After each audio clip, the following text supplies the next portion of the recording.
안녕하세요 여러분, 홍태성입니다. 제2섹션 리본 메뉴와 창 다루기 강의 들어가도록 하겠습니다. 자, 리본 메뉴 최소화하는 방법. 첫 번째는 리본 메뉴 최소화 아이콘을 클릭하는 방법이 있고요. 그 다음에 파일 탭을 제외한 나머지 리본 탭을 마우스로 더블 클릭해도 되고, 그 다음에 각 탭에서 마우스 오른쪽 단추 누른 다음에 리본 메뉴 최소화를 클릭해도 되고, 그 다음에 바로가기 키 컨트롤 플러스 F1 외워두셔야 되겠죠. 그 다음에 리본 메뉴가 최소화된 상태고, 이 부분. 그 다음에 최소화된 리본 메뉴를 사용하려면 탭 메뉴를 클릭한 다음에 원하는 옵션 명령 클릭하면 된다라는 거죠. 보겠습니다. 지금 바로 이 부분이죠. 리본 메뉴 최소화, 안 보이니까 좀 왼쪽으로 이동하고, 리본 메뉴 최소화 컨트롤 F1 리본 메뉴가 최소화되는 거고, 다시 원래대로 돌아오는 거고, 그 다음에 파일 탭을 제외한 나머지 탭 더블 클릭, 그죠? 그 다음에 마우스 오른쪽 버튼 누른 다음에 리본 메뉴 최소화, 리본 메뉴 최소화 해제 됐죠? 이렇게 리본 메뉴 최소화하는 방법이 있다라는 거죠. 리본 메뉴를 이제 사용자가 지정할 수 있는데요. 이거 같은 경우는 업무에 맞게끔 자주 사용하는 명령을 원하는 방식으로 바꾸겠다라는 거죠. 기본적으로 제공되는 기본 탭, 그룹의 이름 바꾸거나 순서 변경할 수 있다라는 거고, 그런데 조심하실 게 뭐냐면 기본 명령은 이름을 바꾸거나 명령과 연결된 아이콘을 변경, 그 다음에 명령의 순서는 변경할 수 없어요. 기본 명령은 잠시 후에 보기로 하고, 그 다음에 그룹의 명령을 추가하려면 기본 탭이나 새 탭에 사용자 지정 그룹 추가하는 거고, 그 다음에 사용자 지정 탭 및 그룹 이름 뒤에는 사용자 지정이라는 게 와요. 그런데 얘는 나타나지는 않아요. 그 다음에 개발 도구를 선택하게 되면 리본 메뉴에 개발 도구 탭이 표시된다. 이건 이미 한번 봤던 내용이니까 그래도 좀 조심하시고요. 실행하는 방법은 파일 탭 옵션 엑셀 옵션에 들어가게 되면 리본 사용자 지정이 있어요. 그걸 클릭해도 되고, 더 쉬운 방법은 각 탭에서 마우스 오른쪽 단추를 누른 다음에 리본 메뉴 사용자 지정을 클릭해도 돼요. 자, 이거 한번 보도록 하겠습니다. 지금 각 탭에서 오른쪽 버튼 누르고 리본 메뉴 사용자 지정을 클릭해도 되고요. 그 다음에 파일 옵션에 와서 리본 사용자 지정을 클릭해도 된다라는 거죠. 하겠습니다. 지금 여기 보면 새 탭, 지금 이 사용자 지정이 여기서만 나타나지 실행했을 때는 탭에는 안 나타난다, 그 얘기예요. 그 다음에 새 그룹도 추가 가능한 거고, 그 다음에 이름도 바꿀 수 있어요. 됐죠? 자, 이름 여기서 바꾸지는 않고, 그 다음에 새 그룹에다가 뭐 가운데 맞춤 추가 이렇게 넣을 수도 있어요. 글꼴 추가 이런 식으로. 그리고 확인을 누르고 보세요. 새 탭 추가가 됐죠? 바로 이겁니다. 그 다음에 이번엔 바로 들어갈까요? 리본 메뉴 사용자 지정. 그리고 원래대로 돌릴 수도 있고요. 그 다음에 개발 도구 체크하게 되면 개발 도구가 나타나는 거죠. 그 다음에 요번에는 순서도 바꿀 수가 있어요. 예를 들어서 삽입 지금 위로, 그죠? 그 다음 페이지 레이아웃 위로, 이렇게 순서도 바꿀 수도 있고, 그 다음에 글꼴을 클립보드 위로. 그런데 예를 들어서 이 안에서는 안 돼요.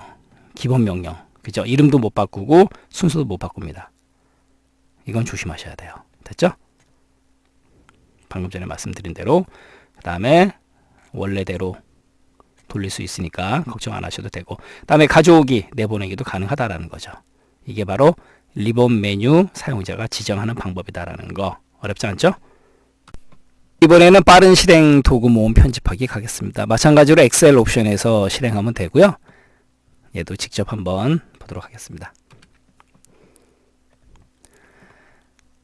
파일 탭에 옵션 들어가서 빠른 실행 도구 모음을 클릭한 다음에 많이 사용하는 명령, 리본 메뉴에 없는 명령 굉장히 많죠? 그래서 리본 메뉴 없는 명령 선택한 다음에 예를 들어서 3차원색을 추가. 그러면 우리 빠른 실행 도구에 있는 저장, 실행 취소, 다시 실행이 있었는데 3차원색이 들어가는 거예요. 같은 방향으로 예를 들어서 검토용으로 내보내기, 그 다음에 확인 누르게 되면 바로 여기에 추가가 된다라는 거죠. 그 다음에 옵션 쪽으로 안 들어가고 여기서 들어가도 돼요. 기타 명령을 누르게 되면 방금 전에 들어갔던 빠른 실행 도구 모음 사용자 지정이 된다라는 거죠. 아울러 원래대로 돌릴 수도 있고요. 그 다음에 여기에서 새로 만들기, 열기, 빠른 인쇄 이렇게 선택도 된다라는 거죠. 리본 메뉴의 탭 종류, 기능 살펴보도록 하겠습니다. 엑셀 2010부터 새로 나온 이 파일 탭, 2007의 오피스 단추를 대체한 기능이죠. 그래서 백스테이지 보기 기능. 그래서 백스테이지 그럼 무대 뒤에서 라는 개념이죠. 잠시 후에 또 보기로 하고, 그 다음에 홈 탭, 삽입 탭 직접 보도록 하겠습니다. 자, 파일 탭을 누르게 되면 백스테이지, 무대 뒤에서 저장, 다른 이름으로 저장, 이미 우리가 배운 대로 열기, 닫기 뭐 이런 기능들을 한다. 그래서 백스테이지 기능이 있다라고 부르는 거예요. 그 다음에 홈 탭 같은 경우는 이제 클립보드라든가 글꼴 맞춤, 표시 형식, 스타일 셀, 편집 이런 부분들이고, 그 다음에 삽입 같은 경우는 무언가를 갖다가 시트에 집어넣는다라는 개념이에요.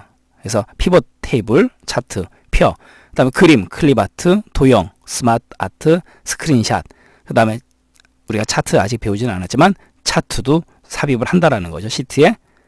그 외에 뭐 스파클라인, 그 다음에 필터, 슬라이서, 링크, 그 다음에 텍스트에 텍스트 상자, 머리글, 바닥글 이런 부분들, 워드 아트, 수식, 기호 삽입하는 개념이죠.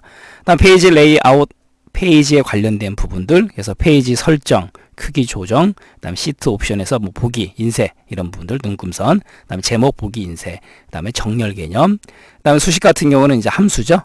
함수 라이브러리, 그 다음에 정의된 이름, 수식 분석, 그 다음에 계산해서 계산 옵션도 줄 수도 있는 거고, 그 다음에 데이터 같은 경우는 외부 데이터 가져오기, 이미 우리가 다 배운 대로, 그 다음에 정렬 및 필터, 그 다음에 데이터 도구, 텍스트 나누기, 중복된 항목 제거 다 기억나시죠? 데이터 유효성 검사라든가 통합, 다음에 가상 분석에서 시나리오 관리자, 목표 값 찾기, 데이터 표, 다 데이터 탭이에요. 그다음에 그룹 해제, 부분합까지. 그다음에 컴퓨터 같은 경우는 메모, 그죠? 그다음에 변경 내용 그룹에서 시트 보호라든가 통합 문서 보호, 그다음에 통합 문서 공유. 그다음에 보기는 보는 개념이죠. 그래서 기본 페이지 레이아웃, 그다음에 페이지 나누기 미리 보기, 전체 화면 이런 부분들, 그 다음에 눈금선 머리글 표시할 건지 안 할 건지의 여부, 그 다음에 확대 축소 100%, 그 다음에 선택 영역 확대 축소, 그 다음에 틀 고정, 나누기, 숨기기, 모두 정렬, 그 다음에 작업 영역 저장, 그 다음에 창 전환, 그 다음에 매크로, 그 다음에 개발 도구 같은 경우는 아까 우리 파일의 옵션에서 리본 사용자 지정에서 개발 도구가 체크가 되어 있어야 되는 거죠. 기억나시죠? 개발 도구 같은 경우는 우리 매크로, 기록, 상대 참조로 기록이냐, 매크로 보완이냐, 코드 부분, 비주얼 베이직, 그 다음에 컨트롤 개념, 그 다음에 XML 이런 것들이 있다. 이렇게 알고 가시면 되는 거죠. 그래서 달달달 외우실 필요는 없고요. 각 탭의 기능들, 가장 중요한 홈 탭의 삽입, 페이지 레이아웃, 그래서 각 탭의 이름을 가지고 유사한 그룹들이 있구나 정도만 생각하시면 돼요. 달달달 외울 필요는 없습니다. 확대 축소 같은 경우는 말 그대로 현재 워크시트를 확대하고 축소하는 개념이고요. 보기 탭의 확대 축소 그룹에 가서 확대 축소를 실행한다라는 거죠. 그 다음에 사용자 지정 옵션에서는 100에서 400까지 지정할 수 있다. 숫자적인 개념 좀 조심하시고, 그 다음에 워크시트의 일부를 범위를 지정한 다음에 확대 축소 배율을 선택 영역에 맞춤을 지정하게 되면 최대한 크게 보이도록 배율을 자동으로 설정해 준다라는 거, 범위를 지정한 부분이 보기의 확대 축소 이 부분이죠. 그래서 200%, 100, 75, 50, 25, 방금 전에 살펴본 선택 영역에 맞춤 사용자 지정 10%에서 400까지 가능하다라는 거고요. 그 다음에 창 숨기기, 보기 탭의 창 그룹에 숨기기고, 숨기기 한 다음에 숨기기 취소할 수 있다라는 거죠. 그 다음에 창 정렬, 보기 탭의 창 그룹에 모두 정렬, 그 다음에 보기 탭의 창 그룹의 새 창 같은 경우는 현재 창을 새로운 창으로 연다. 그 정도 개념이고, 정렬 같은 경우는 뭐 바둑판식, 그 다음에 가로, 세로, 계단식 이렇게 있다. 맞다 틀리다 정도만 잘 구분하시고요. 창 나누기는 어떤 기능이냐면요, 워크시트의 내용이 많아서 한 화면에 모두 표시하기 어려울 경우 불편할 때가 있죠. 그래서 멀리 떨어져 있는 데이터를 한 화면에 표시할 수 있도록 쪼개는 기능이에요. 나누는 기능. 보기 탭의 창 그룹의 나누기를 실행한다라는 거고, 그래서 현재 화면을 수평이나 수직 또는 수평 수직으로 나눈다라는 거, 최대 4개까지 가능하다라는 거 조심하시고요. 숫자적인 개념. 그 다음에 시험 문제 잘 나오는 거, 현재 셀을 기준으로 위쪽, 왼쪽이다라는 거 조심하시고요. 그 다음에 A열에, 그러니까 A1 셀은 제외예요. 조심하시고, A열에 포인트를 둔 다음에 지금 바로 이 부분이죠. A1 셀은 제외 두고 명령을 실행하게 되면 수평으로만 나눠진다. 바로 지금 수평으로 나눠지는 경우죠. 그 다음에 1행 마찬가지로 A1 셀은 제외예요. 선택한 상태에서 명령을 실행하게 되면 수직으로 나눠진다. 바로 이 부분 조심하시고요. 말장난. 그 다음에 나눈 다음에 이동도 가능해요. 드래그해서 얘도 마찬가지로 드래그해서 이동 가능하다라는 거고, 그 다음에 더블 클릭해서 취소할 수도 있는 거고, 또 워크시트 밖으로 드래그 해버려서 취소할 수도 있어요. 그 다음에 다시 창 나누기가 실행된 상태에서 보기 탭의 창 그룹 나누기를 실행하게 되면 창 나누기가 해제됩니다. 그 다음에 화면에 표시된 창 인셋이 적용되지 않는다. 자, 한번 보도록 하겠습니다. 나누기 바로 이 부분이죠. 나누기를 누르게 되면 왼쪽 위쪽으로, 그 다음에 더블 클릭하면 사라지고, 다시 한번 나눌까요? 그리고 워크시트 밖으로 끌어내버리면 어떻게 돼요? 사라지죠? 바로 창 나누기 조심하시고요. 틀 고정 같은 경우는 말 그대로 틀을 고정시키는 거예요. 얘 같은 경우는 데이터 양이 많아요. 그래서 특정한 범위의 열 또는 행을 고정시켜 가지고 셀 포인트 이동과 상관없이 화면에서 항상 표시할 수 있도록 하는 기능이에요. 그래서 보기 탭 창 그룹의 틀 고정을 실행해서 특정 행이나 열을 화면에서 사라지지 않도록 고정시킬 때 사용하는 거고, 알로 고정시킨 다음에 틀 고정 취소를 선택하게 되면 당연히 틀 고정 해제되는 거고, 그 다음에 얘도 마찬가지로 현재 셀의 위쪽, 왼쪽 틀 고정이 생긴다라는 거, 왼쪽, 위쪽 조심하시고요. 위쪽, 왼쪽. 그 다음에 A1, 그러니까 A열, 마찬가지로 A1 셀 제외예요. A열에서 명령을 실행하게 되면 특정 행, 그 다음에 마찬가지로 1행, A1 셀 제외하고 명령을 실행하게 되면 특정 열만 고정이 된다라는 거고, 또 아울러 조심하실 건 뭐냐면 이 틀 고정선은 시험 문제에서 언급을 굉장히 잘해요. 창 나누기와는 달리 고정선을 이용해서 위치를 조절할 수 없습니다. 이거 여러분들 조심하셔야 돼요. 말 그대로 틀 고정, 정말 고정이에요. 그렇기 때문에 조절할 수 없다, 이렇게 머릿속에 넣어두시면 되는 거고, 그 다음에 화면에 틀이 고정되어 있어도 인셋이 영향을 전혀 미치지 않는다라는 것도 좀 조심하시고요. 자, 틀 고정 한번 보도록 하겠습니다. 틀 고정을 시키게 되면 바로 이 부분이죠. 아래쪽으로 드래그를 하더라도 어떻게 돼요? 이쪽은 틀이 고정되기 때문에 계속 보인다라는 거죠. 그러니까 제목 같은 경우 틀 고정을 한다라는 거죠. 됐죠? 그 다음에 틀 고정 취소하면 틀 고정 취소가 된다라는 거죠.